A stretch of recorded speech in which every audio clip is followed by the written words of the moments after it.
My name is Penelope. I'm 39 years old, and I live in Texas. I've been divorced for years now, and let me tell you, it was the best decision I ever made. I have a son, Ethan, who is my entire world. He's bright, kind-hearted, and growing up faster than I'd like. I've built a good life for the two of us, a stable job, a cozy home, a routine that feels safe and steady. Looking at me now, you'd never guess how different my life used to be. I wasn't always this strong. I wasn't always this sure of myself. For years, I was married to a man who wore me down piece by piece, who chipped away at my confidence so slowly that I didn't even notice it happening. At first, I thought our problems were normal. Every marriage has ups and downs, right? But looking back, I see now that the signs were there all along. The last year of our marriage, that's when everything crumbled. At first, it was small things. My husband, his name was Eric, started staying out later than usual. I didn't think much of it at first. He had always been a social guy, always had friends he liked to catch up with over a few drinks. But the few drinks turned into whole nights out. The stories about where he had been became vaguer, less believable. It was just a late poker game. We had a work thing after hours. Why are you always checking up on me? He always had a reason, always had a way of turning things around so that I was the one who felt like I was being unreasonable. But I could feel the distance growing. He became easily irritated over nothing. If dinner wasn't ready when he wanted it, if Ethan was being too loud, if I asked him about something simple like the bills. It was like I had stopped being his wife and had just become another thing that annoyed him. And then, the money problems started. I had always been careful with our finances. I wasn't the type to splurge, and we had always been comfortable. Nothing fancy, but enough to get by. So when I started noticing that money was disappearing, I knew something wasn't right. One day, I logged into our bank account, and my stomach dropped. Hundreds of dollars gone, withdrawn in small amounts over weeks. I confronted him that night.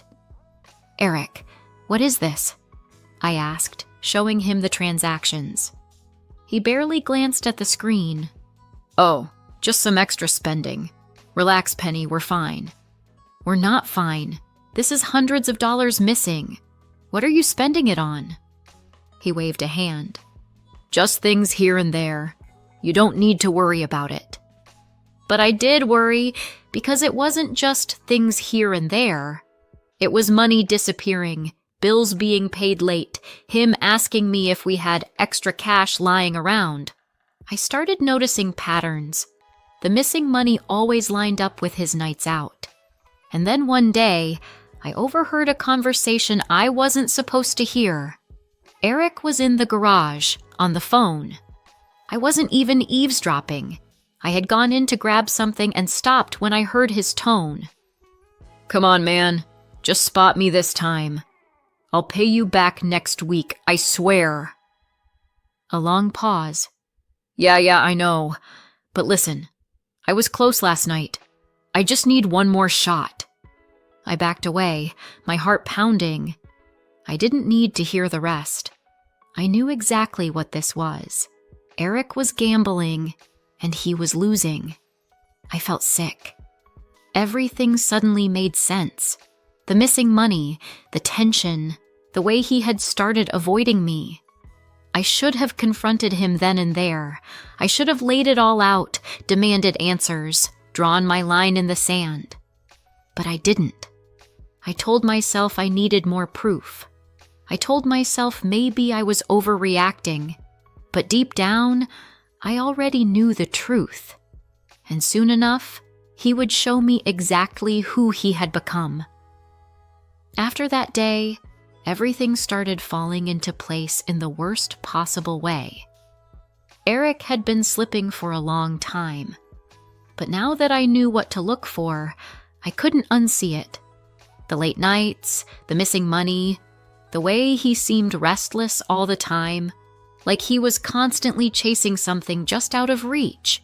The way he'd disappear into the garage to take private calls or step outside during dinner to check his phone.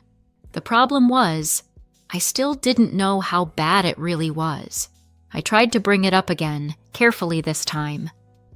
"Eric, I think we need to talk about our finances." He barely looked up from his plate. "Jesus, Penelope, again? What now?"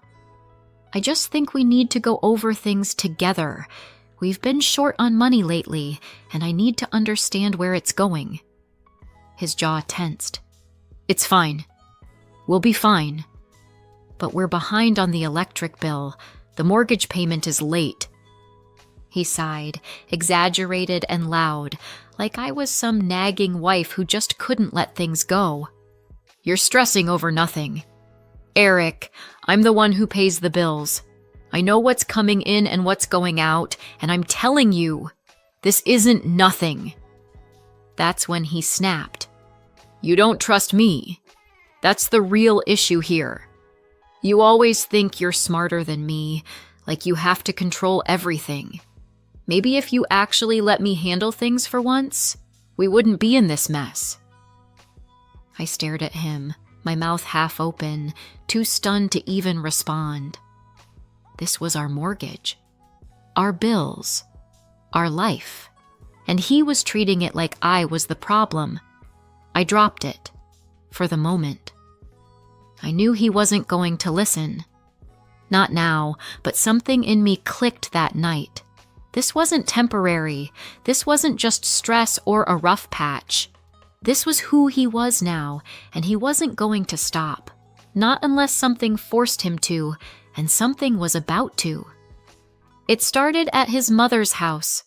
We were there for Sunday dinner, something we used to do regularly before Eric's gambling got worse. His whole family was there. His mom, his sister, his cousins. I had barely seen any of them in the last few months because Eric had been avoiding family gatherings, which, at the time, I didn't think much of. But now I understood, because at some point during dinner, his mother brought up something that made my stomach drop. "Has anyone seen my gold necklace?" she asked, frowning as she set her drink down. The table went quiet. I watched Eric's face, waiting for a reaction. Nothing. His mom sighed. "I could have sworn it was in my jewelry box. I noticed it was gone a few days ago. I've looked everywhere." Then Eric, without missing a beat, without even blinking, said, "Maybe someone took it." His tone was casual, offhanded. His mother laughed a little, confused. "Oh, Eric, come on. Who would take it?" He shrugged, sitting back in his chair. "I mean, your place is always unlocked when family's over. People come and go. Could have been anyone." And then, he looked straight at my sister's son. "Weren't you here last weekend with your friends?" I felt my whole body go still. My nephew, a 17-year-old kid, a quiet, good-hearted boy who had never been in trouble a day in his life, looked up, completely caught off guard. "Yeah, but I didn't take anything," he said, looking around confused. "No one's saying you did," Eric said smoothly. "I'm just saying, teenagers do stupid things. You never know what your friends might have done." I couldn't believe what I was hearing. Eric was sitting there, lying to his mother's face, twisting the entire conversation to throw suspicion onto my nephew without a single second of hesitation. My sister's face turned red. "Are you seriously accusing my son?" she snapped. Eric held up his hands. "I'm just saying it's something to think about." Something inside me snapped. I wanted to scream at him, to stand up and tell everyone that he was a liar, a fraud, a thief. But I didn't have proof. Not yet. So I sat there, watching as the conversation spiraled, watching as my sister got angrier, as Eric continued playing the reasonable, concerned voice in the room, as his mother started to look uncertain. And I knew right then and there that I needed to find the truth, because I had no doubt in my mind. Eric had taken that necklace, and I was going to prove it.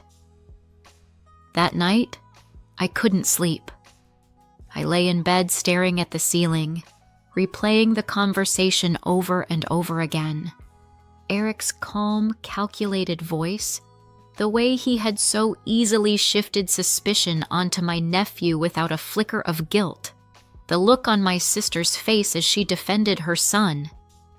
It made my skin crawl. And yet, he slept soundly beside me, like nothing had happened. Like he hadn't just spent the evening throwing an innocent kid under the bus to cover his own tracks. I needed proof. I needed something solid, something undeniable. So the next day, while Eric was at work, I searched the house. At first, I didn't know what I was even looking for. The necklace? I doubted he was stupid enough to keep it here, but maybe a clue, a receipt, a note. Something that tied him to it. And then, after almost an hour of digging, I found it. A crumpled piece of paper shoved to the back of his nightstand drawer. I unfolded it slowly, already feeling my hands start to tremble. It was a pawn shop receipt. Item: gold necklace. Date: 1 week ago. My whole body went cold. I sat there on the floor of our bedroom, holding that flimsy slip of paper, my mind racing. I had known. Deep down, I had known.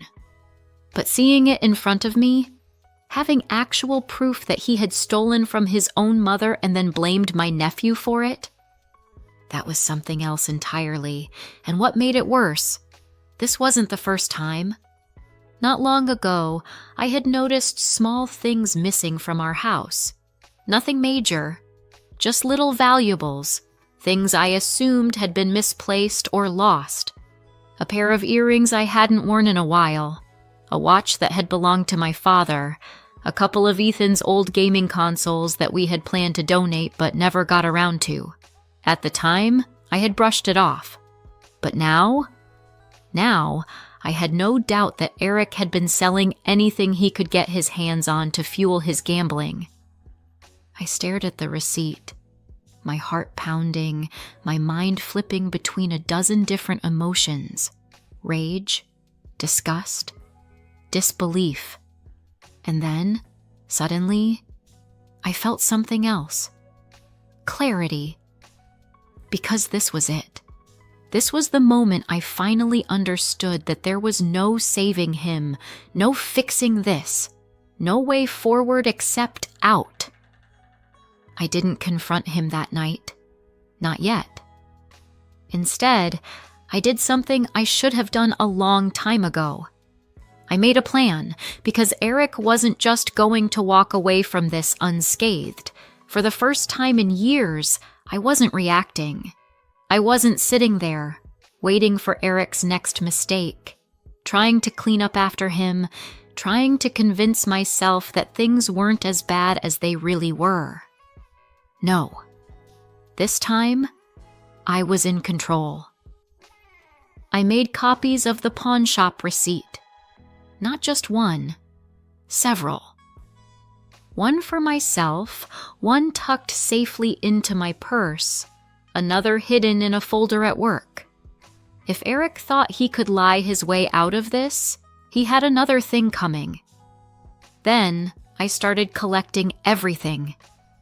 Bank statements, cash withdrawals that didn't make sense. Those late fees I had brushed off as accidents. Old text messages where he had fed me excuses that I now knew were flat-out lies. I wasn't just preparing to leave. I was preparing to expose him. But I still had one more thing I needed to see for myself. Because the money was one thing, the gambling, the theft, all of it was disgusting, but I had this gut feeling, this nagging suspicion in the back of my mind that there was still something I hadn't uncovered. And I was right. It happened on a Friday night. Eric had told me he was going out with friends. Just a few drinks, nothing big, but I didn't believe a word of it. So I followed him. I don't know what I expected. Maybe another poker game, maybe a shady gambling spot, maybe him trying to scrape together money from people who still hadn't realized how unreliable he was. But instead, I found him at a restaurant, sitting at a dimly lit table in the back, leaning in close, whispering to a woman with long blonde hair and a dress too expensive for someone who was supposedly broke. At first, I froze. Even though I had suspected it, even though I had felt it in my bones for months, seeing it with my own eyes felt like a punch to the gut. But then, something snapped inside me. The sadness, the doubt, the part of me that had once cared, gone. I turned around, walked straight out of that restaurant, and got into my car. I didn't cry. I didn't scream. I didn't feel anything except the pure, undeniable certainty that Eric had finally destroyed every last chance he had. He was about to lose everything. And this time, it was going to be his own doing. I didn't go home that night. I drove around for a while, letting the weight of everything settle in, not in a painful way, not in a way that made me question myself, but in a way that made me realize I had already moved on in my mind. The marriage had been dead for a long time. Eric had just been too busy destroying himself to notice. When I finally did go home, I walked in like a woman on a mission. Eric wasn't back yet, which gave me time. Time to pack. Time to prepare. Time to set things into motion. I had already gathered all the proof I needed, the pawn shop receipt, the financial records, the gambling debts, the late notices, and now, the final piece. A picture, taken on my phone, of him and his blonde-haired mistress sitting in that restaurant, completely unaware that their little secret wasn't a secret anymore. I placed the receipt on the kitchen table. Right next to it, I printed out the photo. By the time Eric stumbled through the door, smelling of whiskey and bad decisions, I was waiting for him. He barely glanced at me before tossing his keys onto the counter. "You're still up?" His voice was tired, annoyed, like I was the inconvenience in his life. "Oh, I'm up," I said smoothly, arms crossed, waiting. Then I nodded toward the table. "You might want to take a look at what's waiting for you." He frowned, rubbing a hand over his face before stepping closer. I watched as his expression changed. First, confusion. Then, panic. He picked up the pawn shop receipt, then the photo, flipping it over like maybe there would be something written on the back that would explain how he had ended up in this situation. I didn't say a word. I just let him sit in the mess he had made. "Penelope," he started, his voice low, careful, like he thought he could talk his way out of it. I held up a hand. "Save it. We both know what this is, and we both know it's over." He let out a sharp breath. "Come on, don't do this. Let's just—" "No," I cut in. "There's no let's just anymore, Eric. You stole from your own mother. You blamed a kid. You drained our money. You cheated on me." His jaw tightened. He knew he had nowhere to go with this. "I'll fix it," he muttered. I let out a laugh, a real one, because it was just so ridiculous. "Fix what, Eric? Your lies? Your gambling? Your complete inability to take responsibility for anything?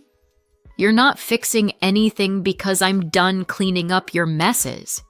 This time, you get to deal with the fallout all on your own."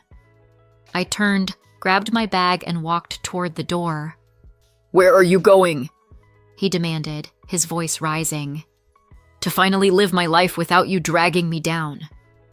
And just like that, I left. I didn't look back. And Eric? Well, Eric finally faced the consequences he had been running from, because the next morning, I made sure everyone knew the truth. I sent the pawn shop receipt and the photo to his mother, his sister, and a few of his closest friends. No explanation needed. The proof spoke for itself. His family was in shock. His mother, the woman who had defended him for so long, who had never wanted to believe he could do anything wrong, cut him off completely. No more covering for him. No more excuses. His sister, who had always suspected he was lying about something, was furious. His friends, the ones he had used for years to get money, favors, excuses, they disappeared. And Eric? Well, he lost everything. With no financial help from his family, with debts piling up and nowhere left to turn, he was drowning. I heard through mutual acquaintances that he had to sell his car just to cover some of what he owed, that he lost his apartment within a few months, that he bounced around for a while, burning every bridge until there was nothing left. Meanwhile, I was thriving. Ethan and I built a beautiful life together, free from the weight of Eric's endless chaos. I finally had peace, stability, and control over my future. And the best part? I never once regretted leaving, because Eric didn't just lose me, he lost himself. Life after Eric was better than I ever imagined. For years, I had been so caught up in his problems, his lies, his chaos, that I had forgotten what it felt like to have peace. Now, I woke up every morning without the weight of his messes on my shoulders. No more checking bank statements in fear, no more wondering if I'd find another pawn shop receipt, no more excuses and empty promises, just me and Ethan, building a life that felt light and free. With Eric gone, I had more time, more energy, more stability. I focused on my career, made smart financial decisions, and for the first time in a long time, I felt secure. I took Ethan on vacations, something I could never do when I was constantly trying to fix whatever disaster Eric had created. We visited the beach, took road trips, made memories that weren't shadowed by tension and stress. I was happy, genuinely, completely happy. And Eric? Eric was a wreck. I didn't go out of my way to keep tabs on him, but word got around. It always does, especially when someone's life is falling apart. He had burned every bridge. His family, the people who had always made excuses for him, had finally cut him off. His mother, once his biggest defender, refused to bail him out again. His sister wanted nothing to do with him. With no financial support, with his gambling spiraling further out of control, Eric had drowned himself in debt.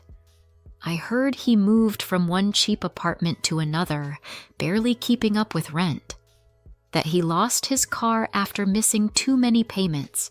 That he was bouncing between dead-end jobs because no one wanted to deal with his unreliable, excuse-filled attitude.